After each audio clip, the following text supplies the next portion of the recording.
Today, I'm here to discuss a critical process in healthcare called a Focused Professional Practice Evaluation, or FPPE. The Joint Commission defines FPPE as a process whereby the medical staff evaluates the privilege-specific competence of the practitioner that lacks documented evidence of competently performing the requested privilege at the organization.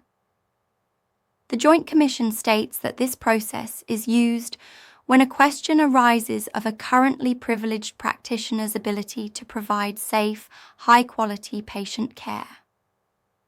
There are no exemptions based on board certification, documented experience, or reputation, ensuring a standardized approach across all practitioners. An FPPE serves two distinct purposes. First, it's a routine evaluation required when new privileges are granted, ensuring new providers or those with new responsibilities are competent. According to the Joint Commission, a period of FPPE is required for all new privileges, including those requested by new applicants and newly requested privileges for existing practitioners. This initial FPPE begins the moment privileges are granted, whether these are temporary, expedited, or full privileges. For example, if temporary privileges are granted on July 1st, 2021, but the governing body does not meet until September 15, 2021, the FPPE period starts on July 1st, 2021. The duration typically spans 3 to 12 months, or is specified by hospital bylaws until formal approval by the governing board. The Joint Commission emphasizes that the FPPE process must be predefined and consistently implemented with a clearly defined performance monitoring process that includes criteria for evaluation, monitoring methods, duration, and conditions for external monitoring. For instance, if a surgeon is granted privileges for a new procedure, they might undergo chart reviews, direct observation, or proctoring to confirm their skills.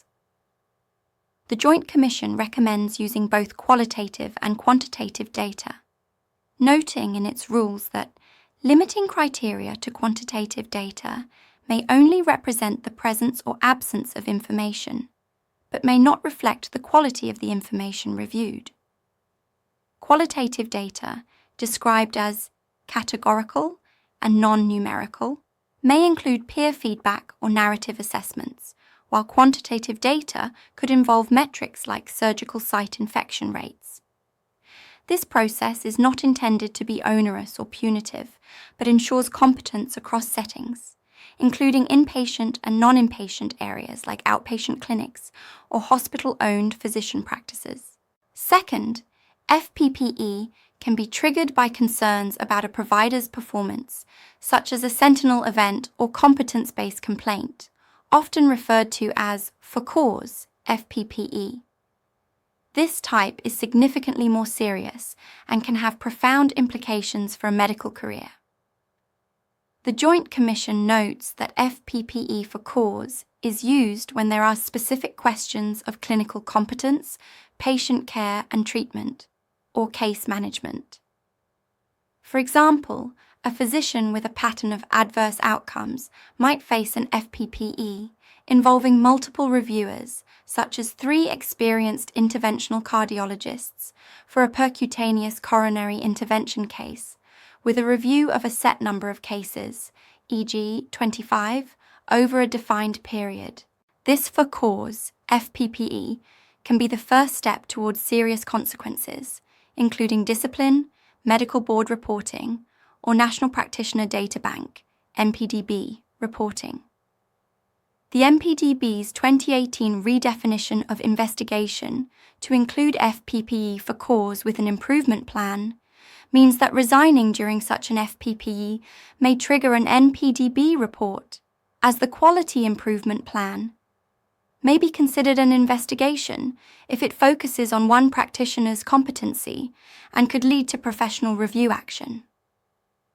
See the NPDB guidebook for more information on this. The guidebook is available online. Our lead medical practice attorney, Daniel Horowitz, emphasizes that these performance-based FPPEs require legal advice early to navigate potential consequences. Stipulated agreements that bypass peer review protections may not be the best choice unless negotiated by a lawyer. Peer review protections are outlined by state law and institution bylaws. As an example, UCSF states that the process must include notice, right to contest and provide input, and fair hearing rights. That quote is from a publication titled UCSF Medical Affairs, dated 2024, and it is accessible on the internet. Accepting discipline without exploring all options can leave a mark on your record that is brought out and used against you when a new and more serious peer review inquiry is initiated. To mitigate risks, the Joint Commission suggests that FPPE for cause remain below the Medical Executive Committee level to soften the impact of NPDB reporting, though this depends on state laws, bylaws, and organizational culture. In designing FPPEs, organizations must ensure data sources include practitioner activities at the organization, supplemented by data from other CMS-certified organizations for low-volume practitioners. But supplemental data may not be used in lieu of a process to capture local data. Joint Commission, 2024. This ensures a robust, fair evaluation process that balances patient safety with practitioner due process. Daniel Horowitz is the leading peer review, FPPE and medical license attorney for doctors in California. His leadership in championing physician independence is legendary. If you need help, call Daniel at 925-283-1863.